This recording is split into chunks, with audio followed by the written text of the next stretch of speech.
I wanted to take a quick poll, actually, just because I'm curious, really, as much as anything else. It's at this point not going to change the class I'm going to give. Um, Mm. Out of three choices, I'll ask for a show of hands. Do you find it more difficult to memorize music, words, or about the same? So, more difficult to memorize music. No, just raise your hand. More difficult to memorize music, more difficult to memorize words. About the same. I think some people voted twice, but that's okay. But that just means you vote for the same. Yeah. Yeah. Okay. So that's interesting. Um, I was gonna guess maybe more on the words, if only for the fact that you so often have, you know, multiple verses set to the same music. So you just naturally get more repetition of the music and less of the words.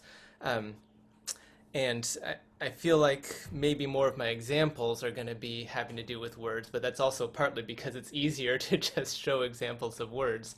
But Um, you also like changes in the melody from verse to verse. there are some things that have those tricky little bits, and I have an example or two of things like that that we'll look at as well. So we'll see. It'll probably cover everything. So I was sort of brainstorming a bunch of my own ideas for things that I do. And then I thought, well, this is just from my head, and not everybody's head is the same as my head, thank goodness. So uh, I just spent this morning also just Googling like memorization tips for singers to see what other things different people had. And one of the pages I came across suggested that there are four um, sort of types or modes of memorization. And it seems pretty good to me as a basic structure. I won't swear that there are no other options, but they listed visual, auditory, kinesthetic, like muscle memory, and analytic. So I'm going to kind of break down my ideas into those categories. And some things will actually overlap, I think, some of the tips. Um, anyway, we'll just sort of use that as a basic framework of things to talk about. So I'm going to start with kinesthetic, like muscle memory. Okay, so muscle memory, it's not the same as, you're playing piano. There's a little bit, it's less of a thing for singers. There is somewhat a feeling of, how the actual notes feel in your throat and in your voice, and that's something. But it's not something we can get into a whole lot.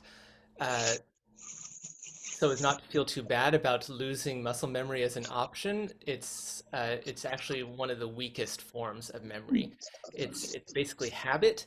It's basically subconscious. You repeat something over and over again, and it's gonna leave some sort of a residue, but it's not really as strong as something that you do more consciously. We're yogis. We naturally ask, is there a super conscious way of memorization? I don't know. I'm going to be aiming for just conscious memorization. I think super conscious wouldn't be memorization so much as channeling the song directly from the spirit of the composer, which the tip there is go back and meditate. So we're going to be thinking more about really consciously memorizing things, and the pure repetition habit muscle memory is kind of subconscious, and it's something you should absolutely repeat things over and over again. That's core to everything else, but beyond that there's not a lot to say about it. Mm. So, but that said, there are just kinesthetic things that help people. And some people are just very much in their bodies. Was not on my list at all because I just live in my head all the time. But some people need to do things with their bodies so much more. And actually, just, yeah, there's one. And I've also seen I Saranya never use my head for anything. There it is. and I'm also seeing Saranya on here, and it just occurred to me now that, oh, wouldn't it be so interesting? Do you practice anything in sign language when you're memorizing words? I definitely do. I Yeah, definitely find that's a habit, actually. and Yeah. that's I don't know not, that much with Swami's music, but many, many times, like when I was in, some Ananda plays, definitely put it into my hands and it stays. Yeah. yeah, From the, and so Wow. you have that tool, so that's lucky, and that we don't really specifically have that, the rest of us. But for the people who are inclined that way, act out the words, in the privacy of your own home when you can do whatever you want, and you can just get into your body a little bit more. There's also some people like handwriting the lyrics, and you could do this with music too. Especially if you're fluent enough with music to just write it, you could also copy it. But actually, handwriting, not typing, because people have done studies that the actual movement is different and it ingrains things in your brain differently. Um, and it's a way it gets you more repetition because you're going through the words, but it also involves the physical motion. Um, and a lot of people also, yep. I've also drawn pictures of the lyrics, and that's helped me.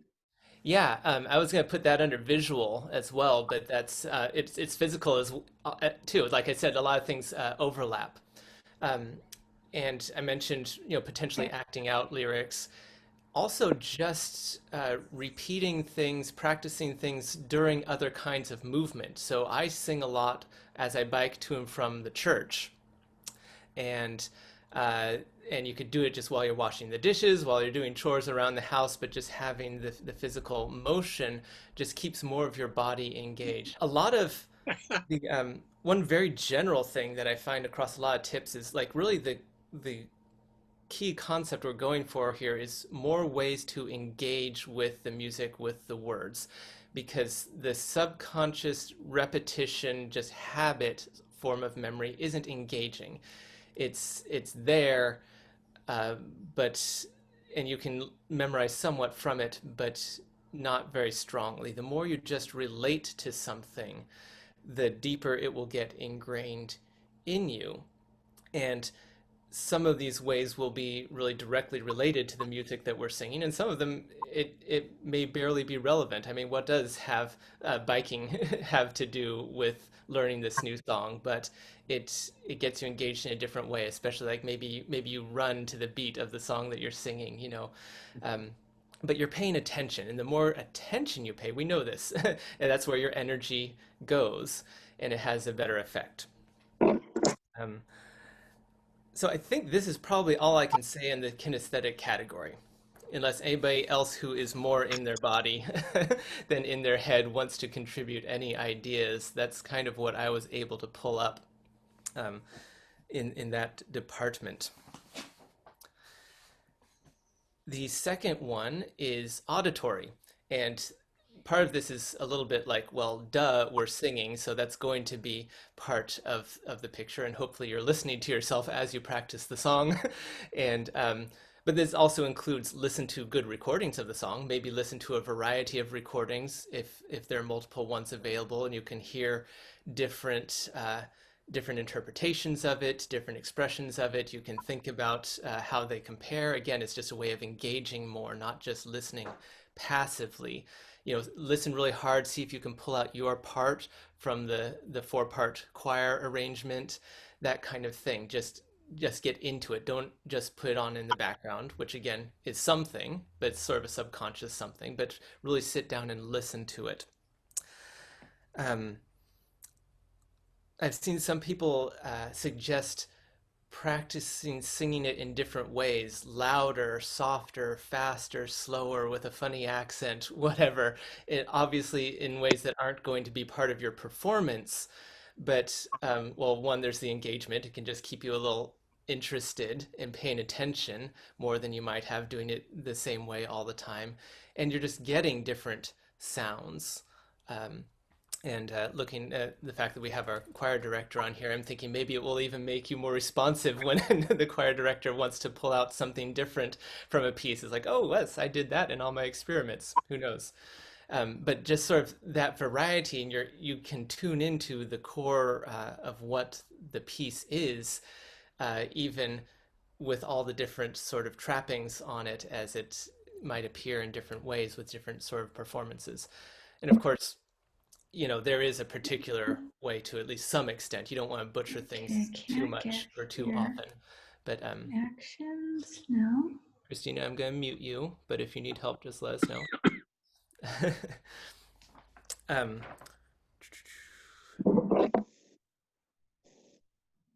um, and okay, so this next bit is also one that kind of crosses some of the categories, but it's reciting the words of a song as poetry. Just go ahead and separate it out. The words and the music, you can work on them separately and bring them together again. But when you work on the words, um, it gives you a chance to relate to them differently. A lot of the time, ideally, music and words will be in a perfect synchronicity in the piece of music. But sometimes, like the phrases don't overlap or line up exactly, or things like that, and you don't always notice uh, the actual meaning or the actual phrasing or what's really going on with the words, and you just start singing them because those are the words, but not relating to them. Um, One that came to my mind was blessed, and there's some really strong dramatic phrases in there musically that don't necessarily line up with with the words. Actually, let me just show. I'm going to share my screen here so we can just look at specific bits. Let's see if this works here. And where's blessed? Blessed. Okay. Blessed, blessed, the life that is given to God.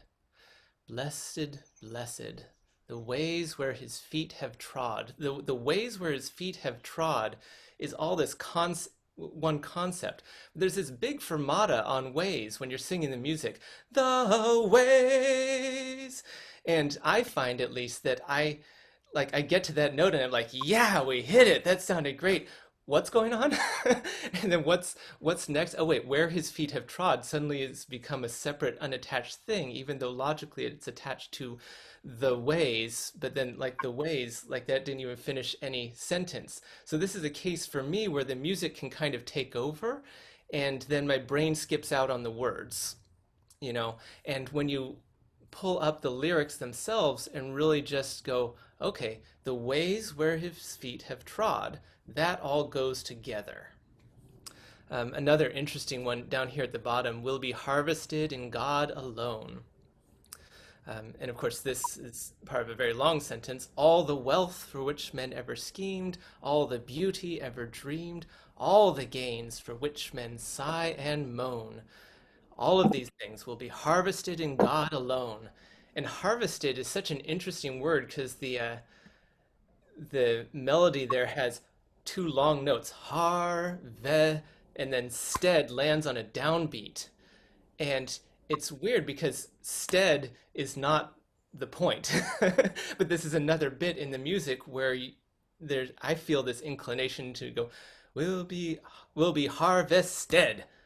Oh wait, there's more.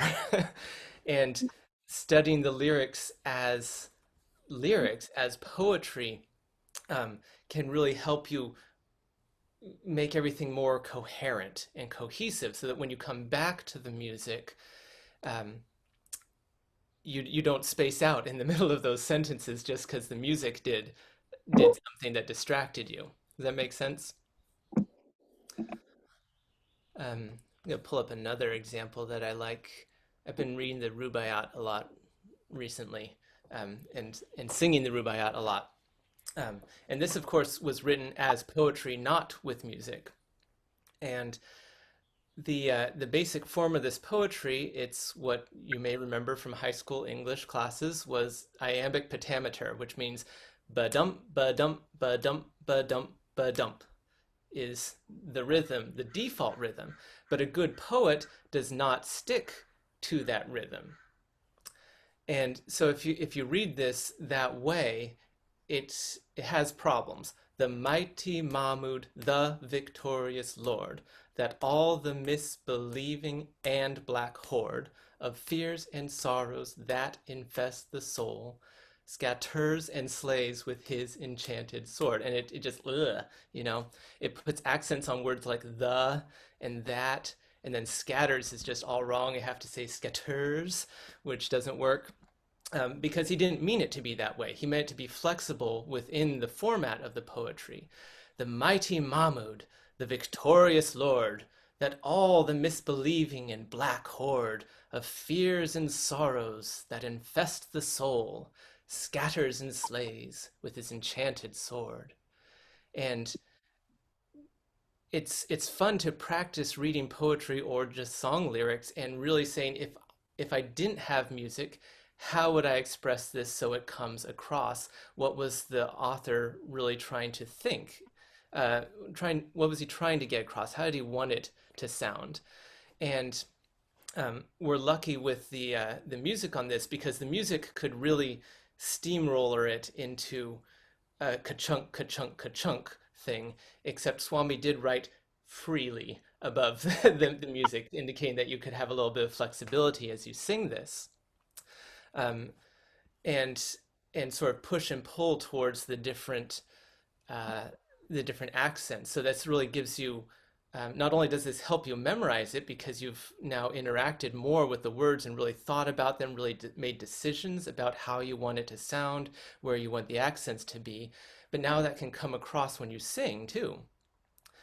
The mighty Mahmud, the victorious Lord, that all the misbelieving and black horde of fears and sorrows that infest the soul scatters and slays with his enchanted sword. In the written music, the scat of scatters is like a pickup note because ters is where the downbeat is going to be again, but you can play with it and put the accent in the right way, and you can get black horde and really hear both of those words instead of and black horde, which de-emphasizes it. Does that make sense? This, I've taught a whole class on the Rubaiyat before, and it's just super fun to go through all of these and really see what the poetry is doing and practice reading it and reading it out loud. Actually, just reading things out loud in a speaking voice is another form of, I guess, the kinesthetic because you have a different physical experience as well as auditory.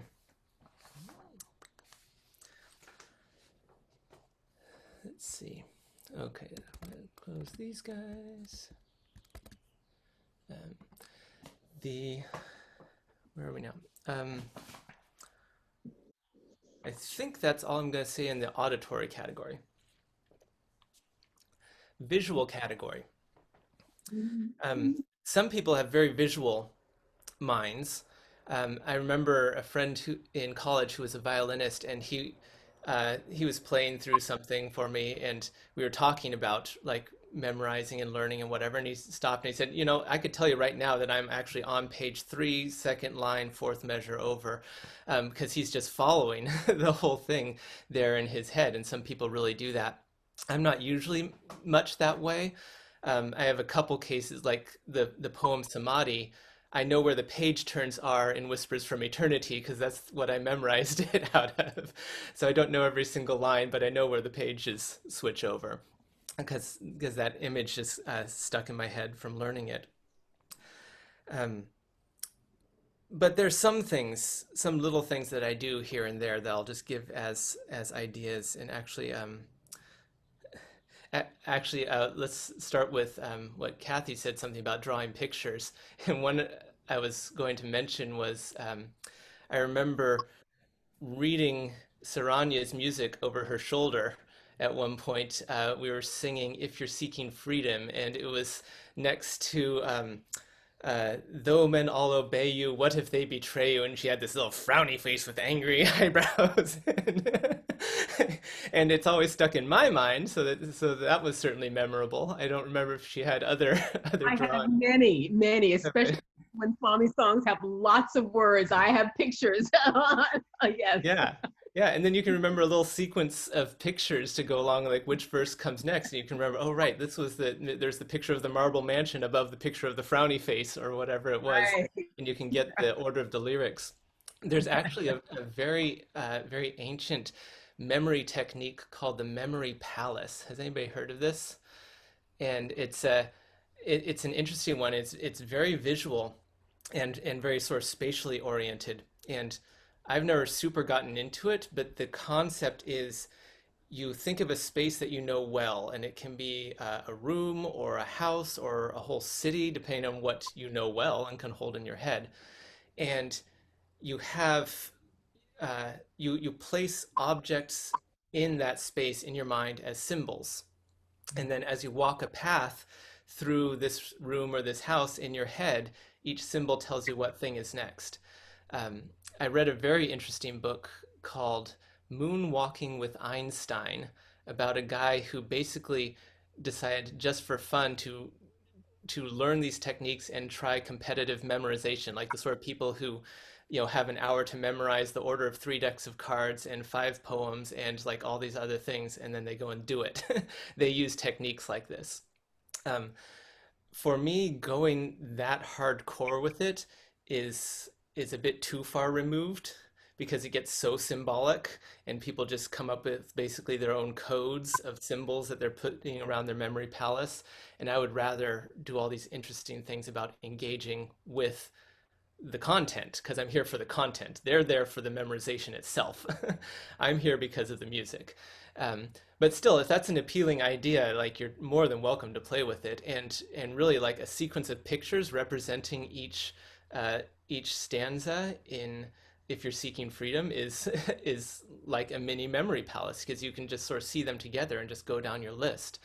Um, the example I was going to give was here. Let me share my screen again. Is what is it for? And I performed this a few weeks ago or so, whenever it was, and I'd never spent. I'd usually played guitar on it, so I wasn't that great on the lyrics. But the thing about what is it for um, is Oh, it is all the verses are almost the same, almost entirely the same.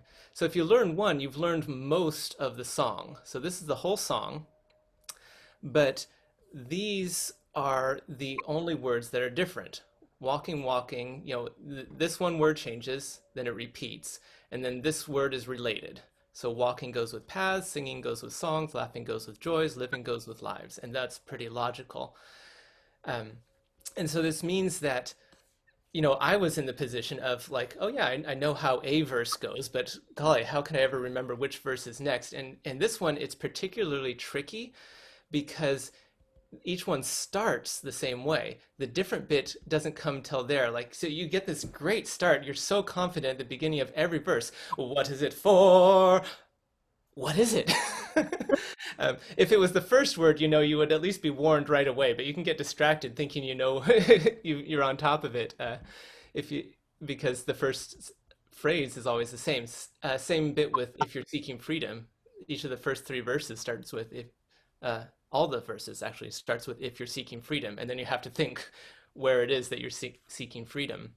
So what I do with this is I didn't draw pictures. You could totally draw pictures, but I just separated out these words because I knew the verse at this point, and I made myself a list. And I kind of just put this checklist visually in my mind right here, um, and because it's visual, it doesn't distract the auditory part of my brain with singing, but I could kind of just look at it and check each one off as I went down. And if it was more than four, I probably wouldn't have been able to do it because I don't usually do this kind of thing in my brain. But but it was good enough to get me through that one particular Sunday. And actually, it usually still works. I still have to do it very consciously. I can't just relax and always know where am in this song. But it is just kind of that sort of song. Okay, here's another visual bit. Um, and this relates to what somebody mentioned. We had we have occasional um, oh, songs with variations where the melody is really close, but not quite the same. So in this one, so this is excerpts from the tenor part, uh, and this is just right in the very beginning of the song. You see, this is measure 5 and measure 13. So, and they're at the same sort of place in their relative phrases, but in this case, let me see. Whoops, how do I draw here? I can do this. Um, the These two notes are switched. oh, Basically, you go up this uh, well, you go down first, then up here, and here you go up first and then down.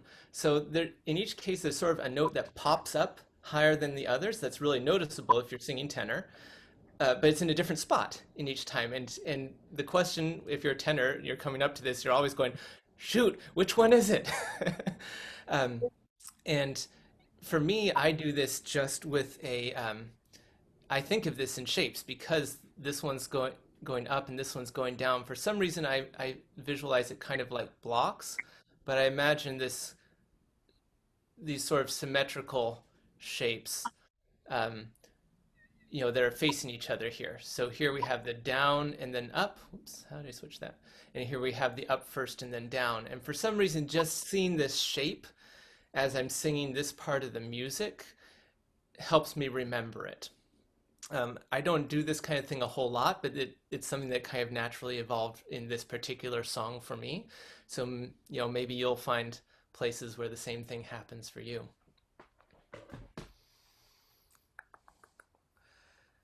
Anybody else have any comments on the visual uh, side of things? Everybody's brains work differently, so it's always interesting to hear. You actually visualize like a whole scene happening?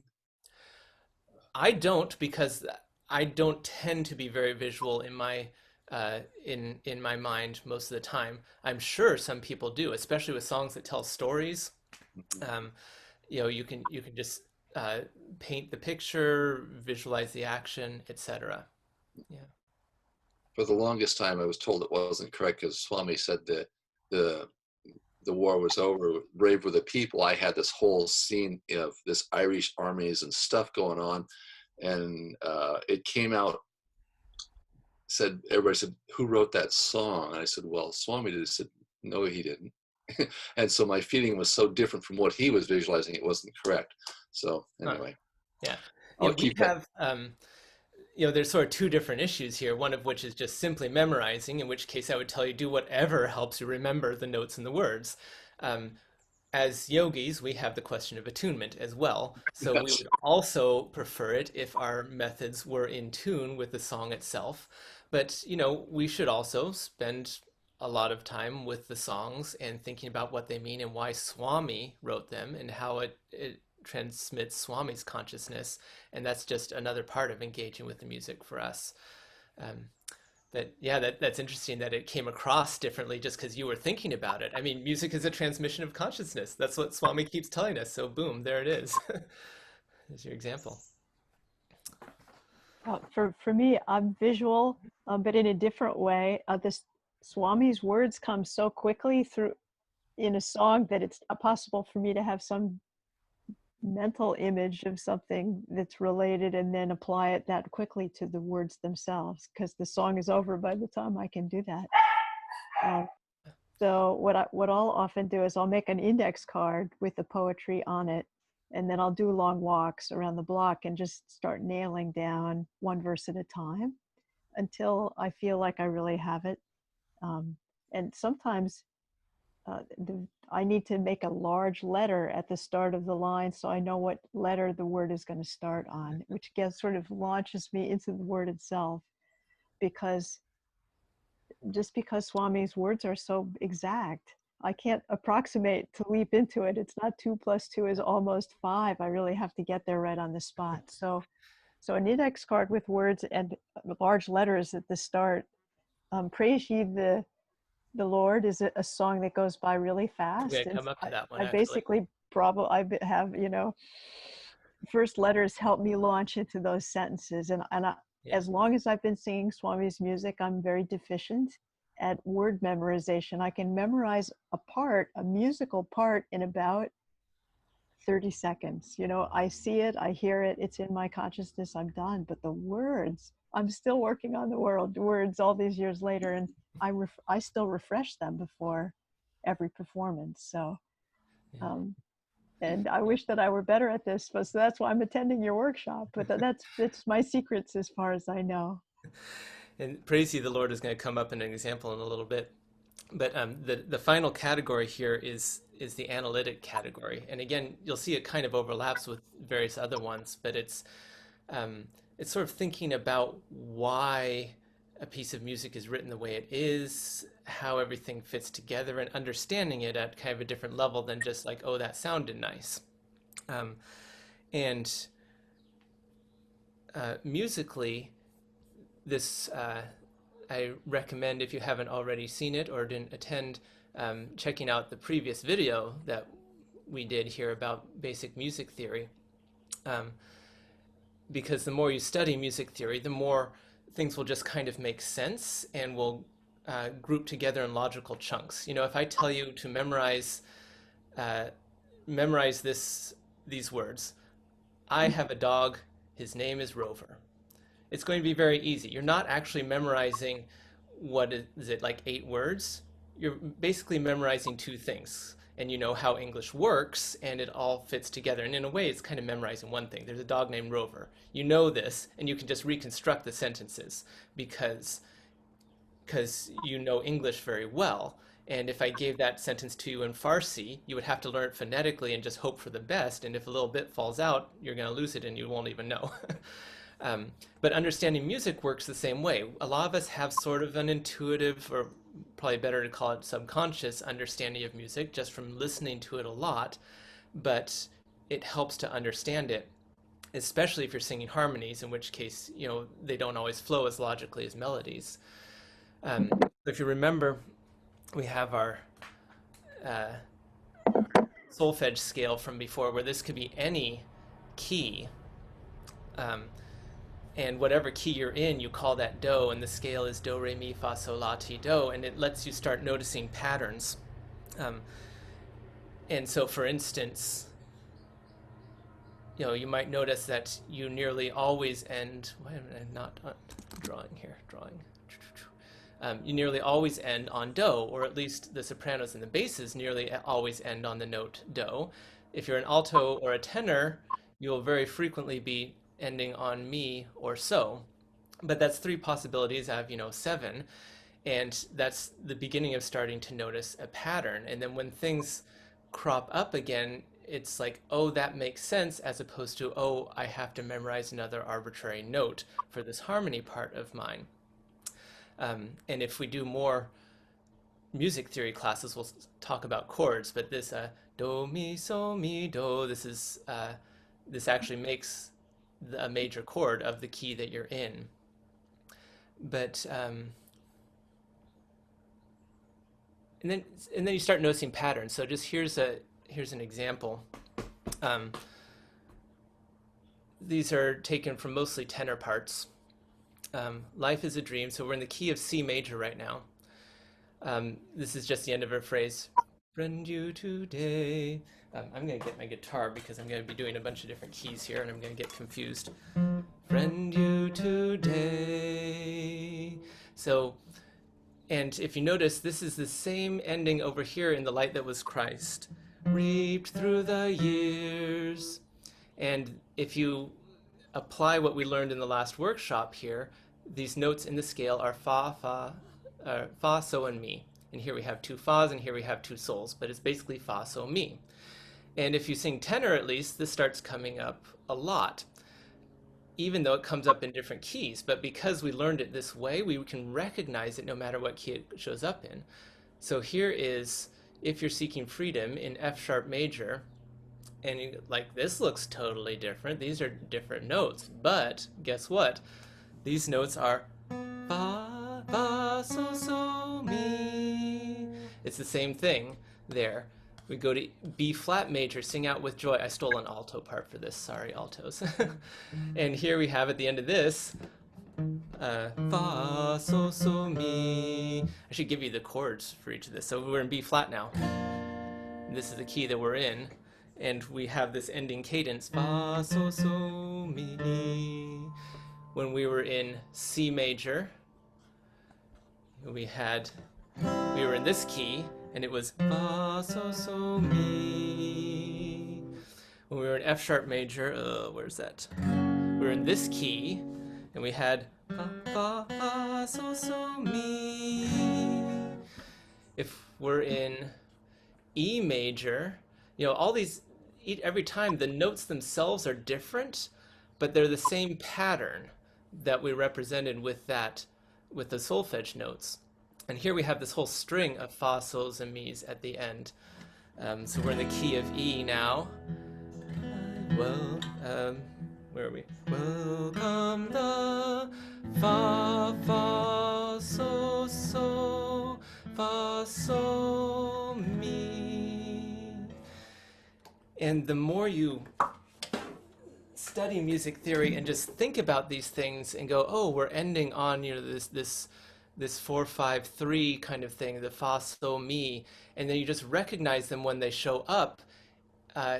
You're memorizing familiar things more than arbitrary things that, you know, well, I guess you wrote it because it harmonizes, but I don't know. This particular pattern also follows, like when we study chords, what we call a 4-5-1 chord. So in the key of C, it's very common for a piece of music to end with the chords F, G, C. And these notes follow that. We have an F note, a G note, and an E is in a C chord. And the more you study music theory, the more of these things you'll just notice, but we can't do an entire music theory course in this class. This is just sort of reminding you that these things help.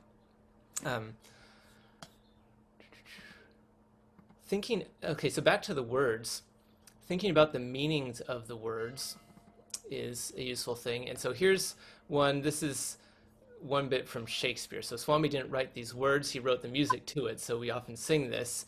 And this can be a wonky one for people to memorize sometimes. And part of it is like there are just some weird words in here, like foison. Like who says foison anymore?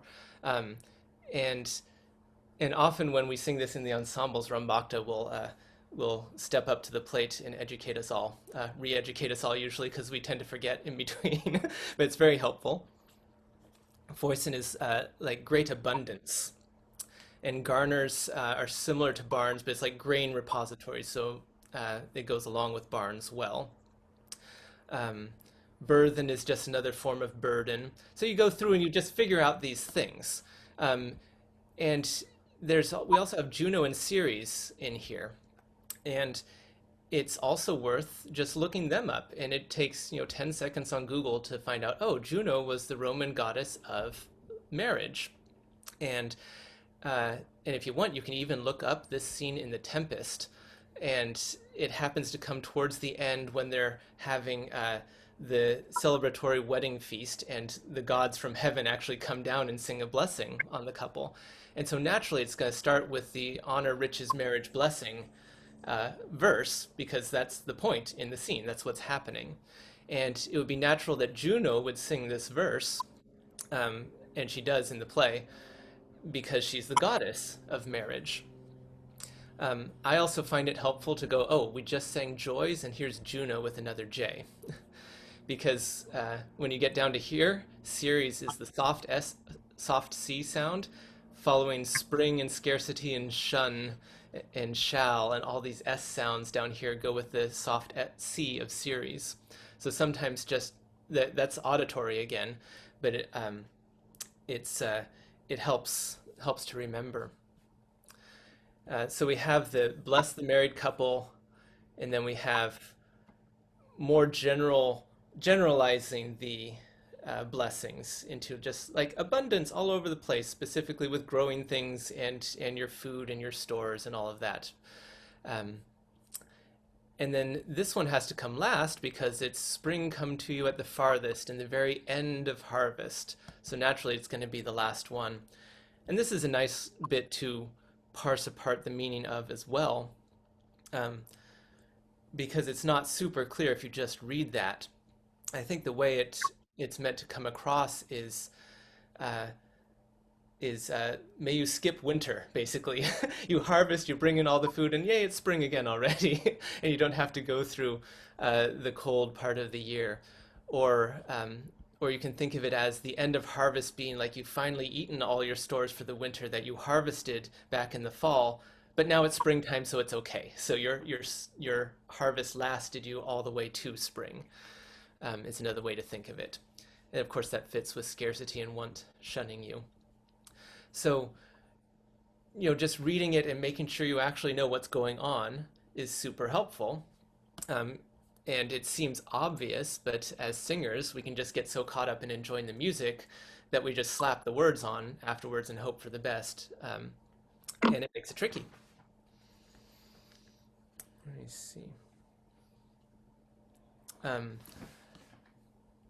Back to thinking of things as poetry, I also like to uh, look at rhymes and rhythms and things like that that are also features of poetry and not only of music.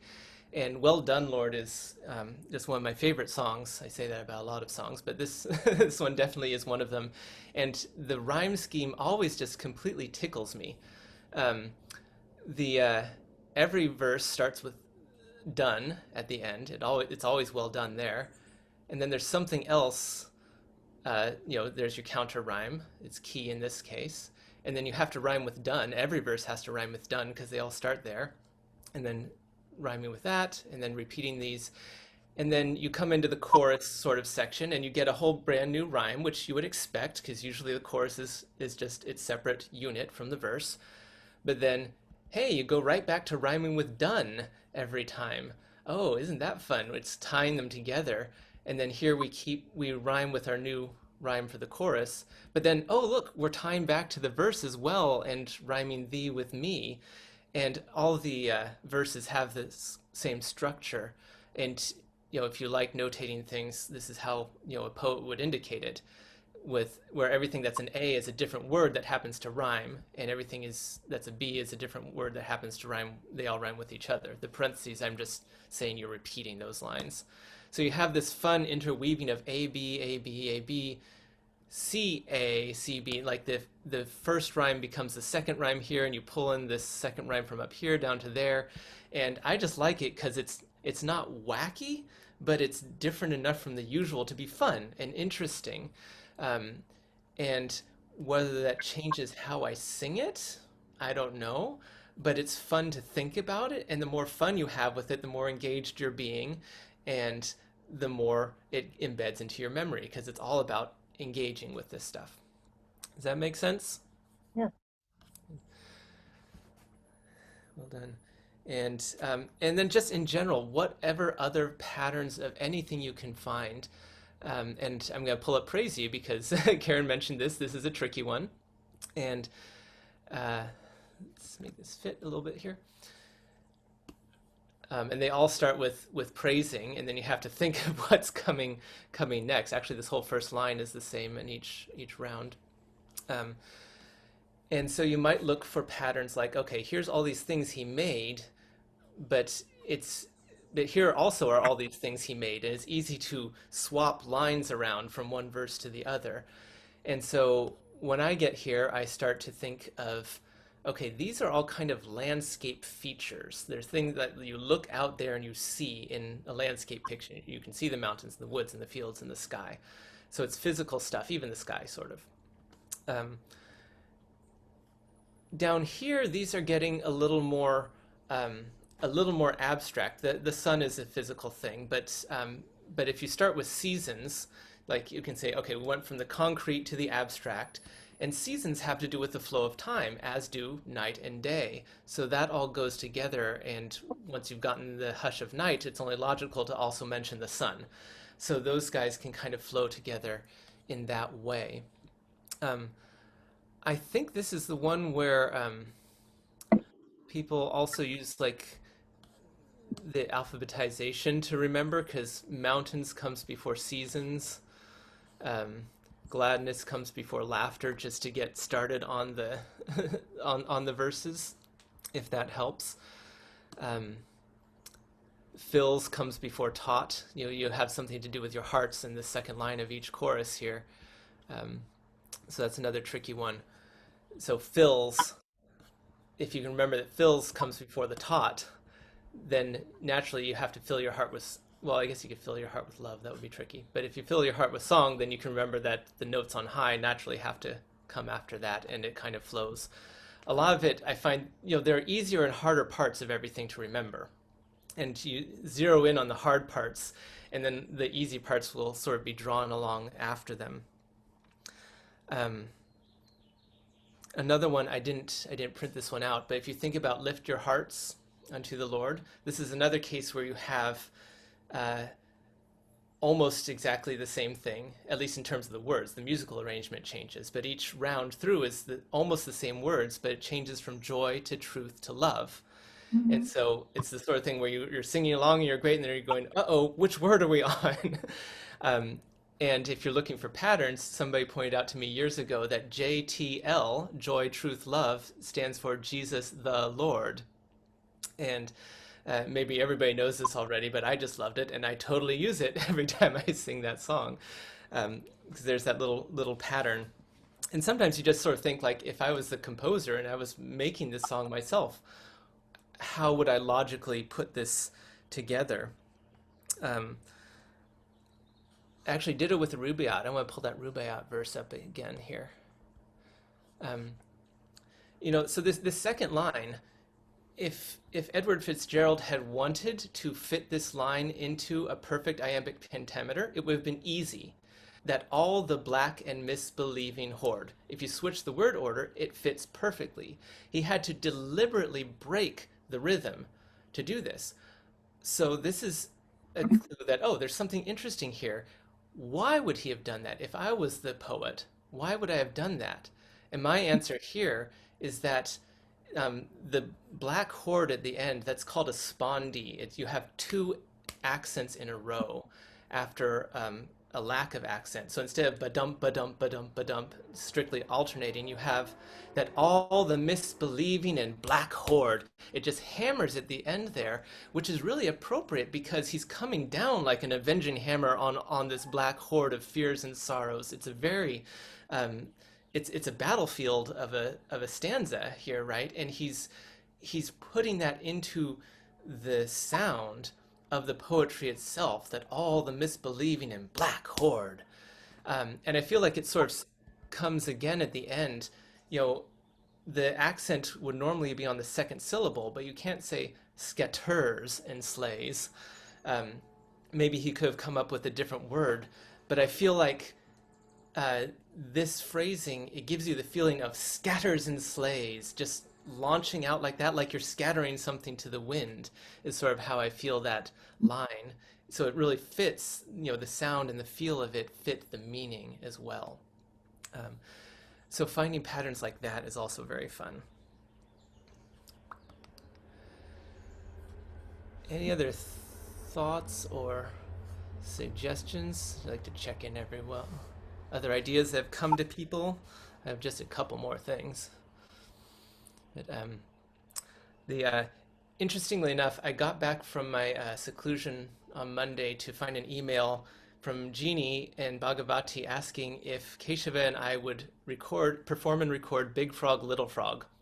And the deadline was that day because I had been gone and I didn't get the email.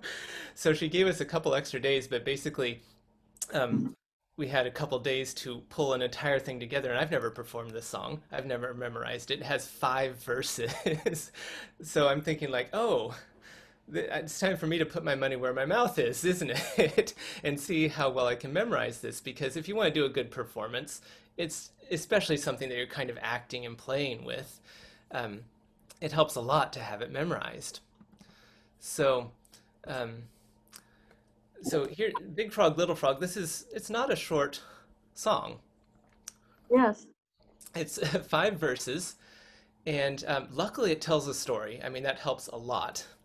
And so one of the things that I started with was just what is each verse, just so I can have like this high level framework. Okay, so there's an introduction. There were 2 frogs. Okay, what are they doing? They're hopping around. They find a mystery. Great, we're introed into the story. And then here's their discovery. They have to investigate this mystery, and so they jump and they land and they find out it's a pail of milk. And that leads to the problem. Just give a thought, I'm sure you will agree, theirs was a sorry plight. And you basically describe their whole problem. They can't swim, they can't jump out with nothing to launch from. Then the struggle. Oh, they swam and swam and swam, poor things, what could they do? They're turning blue, the big frog gives up. Oh, it's tragic. but then success because we have to have a happy ending. So, I started with just this framework of um, how does the whole story go, so I can at least remember which which verse we're singing next. Um, and Karen talked about just making notes of initial words or even initial letters in some cases, so where it starts and it can launch you off. Um, and I was talking about uh, how a lot of times there are harder and easier things to remember. And like in this case, as long as you remember there were two frogs that went hopping out one day, it's not too hard to get to see what they could see. Oh, this is not, like really obtuse philosophy or anything. Um, Now, one of them was big and strong, they say. The other one was wee. Oh, again, like that really follows. If you get the one line, the other one's pretty much going to come along. And the a lot of the song really works well that way. And you have things that are rhyming, and so that helps. And so, especially if you just read through it several times, a lot of it just starts to flow as long as you have those hints. So, oops, this was the original, just blank one. I had these out of order. Um, so one thing I tell people to do is, don't stay stuck to your music or your lyrics, or I say this a lot about the energization exercises, because people will get the app. Nowadays, students are getting the app when they learn energization exercises, and they just follow the app forever, and they never fully really memorize it. And it actually changes their experience of it. I love the app. I think it's fantastic that it exists, but if you're trying to memorize, it doesn't help. Um, so what I start doing with something like this is go, okay, if I get some of these things, I know the rest. There were two frogs went hopping out one day. And then I just know to see what they could see. Oh, so I just made sure I couldn't cheat, and I had to fill in all these. And pretty much, it didn't take me too long to at least be able to figure out the response line to all the calls. And then once you get there, you can start cutting out other lines. I left in some of the ones that were harder for me. So like this one, shiny, bright, and high and round. You can get those adjectives in different orders sometimes. So I was having more trouble with that. So I left that one in longer. Um, but some of these I just sort of gave lines at the halfway point of each verse, and knowing the story, remembering how I'd been singing it helped me fill in the rest of these. But by doing this, you're stretching yourself. You don't get to relax and just read off of it. You're making sure you're accessing your memory and singing from there and not from the page.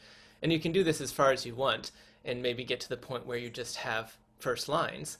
And at this point, we were filming in the temple, and so nobody's with us because it's empty. We're just filming. We could just put up a whiteboard and put the first lines on to remind us where we were, without having to copy the whole thing. Um, so I don't often do this explicitly. I partly did this because I was trying to memorize so rapidly over the course of just 2 days, and partly to save as an example for this class. But I'll often do things like print out the lyrics, fold them up, put them in my pocket. And as I'm going about the day, I'll sing as much of it as I can. And when I realize I don't know what line comes next, I pull it out and I check, and then I put it back. But I'm always singing from as much as I do know.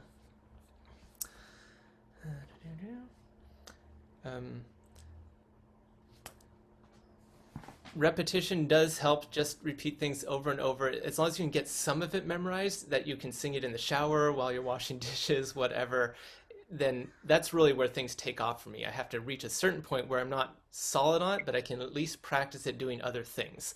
And then I can spend a lot more time on it more easily. Um, whoops.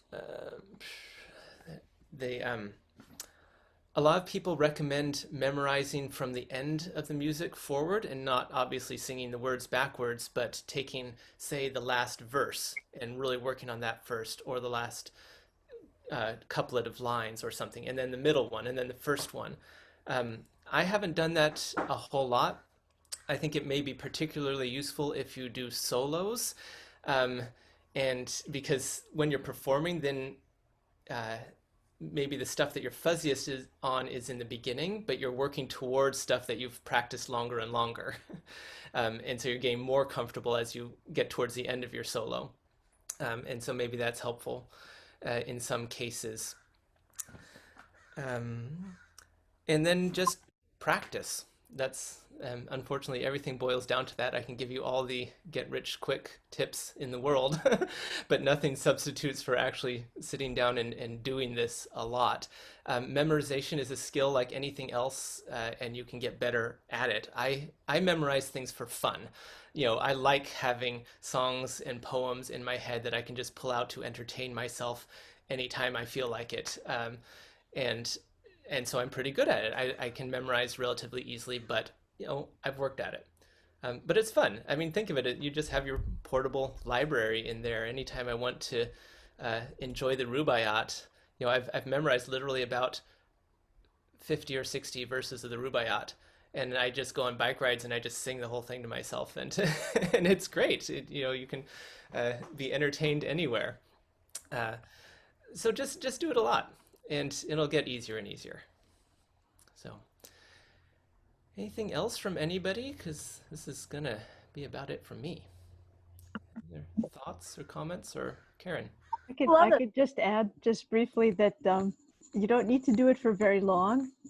If you focus your attention and just spend a few minutes on a verse and then put it aside and come back a few hours later to see how deep it is in there, it really doesn't take as long if you give it that focused and short bit of time. That's true. And actually, the spaced repetitions is a very good technique just because it starts blending short-term and long-term memory. And also, uh, we understand as yogis about putting energy into things. And Swami would tell us that, some things don't actually take time, they just take energy. And, so let's focus our energy and do a really concentrated job and then put it aside and come back. Yeah. Kathy, did you have something? Well, I discover the artistry and beauty and sophistication of how a composer or author worked with the phrase to make it not quite so obvious, like the black chord at the end instead of the middle, which breaks up the rhythm and gives that an extra punch. Yeah. The beauty of it is just so moving. Yeah, isn't it fun? Yeah, Yeah. and then you enjoy it more. So, this is added benefit. I mean, if it wasn't enough just to memorize the music, it's even more fun now because we notice more about it. The more you understand things, the more interesting and beautiful they get. It's really true. Yeah. Anything else? Any other final thoughts?